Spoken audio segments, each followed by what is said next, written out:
আল্লাহ রাব্বুল আলামিনের নবী বলছেন, আউয়ালু মা ইয়াকদা বাইনান নাস ইয়াউমাল কিয়ামাতি ফিদ-দিমা, কিয়ামতের দিন সর্বপ্রথম আল্লাহ তাআলা রক্তের বিচার করবেন, খুনের বিচার করবেন। আগে যত খুন হয়েছে, খুনের পরামর্শ যারা দিয়েছে, সহযোগিতা যারা করেছে, বুদ্ধি যারা দিয়েছে, টাকা যারা দিয়েছে, এদের বিচার হবে সকলের আগে। আল্লাহ তাআলার রাসূল বলছেন, হাদিস, এটা কি শোনাচ্ছি? হাদিস।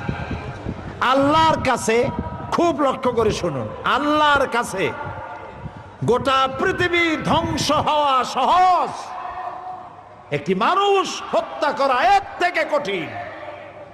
পৃথিবী ধ্বংস হয়ে যাক, পৃথিবী ধ্বংস হতে পারে, এটা সহজ আল্লাহর কাছে। একটা মানুষ হত্যার অপরাধ এর থেকে বেশি।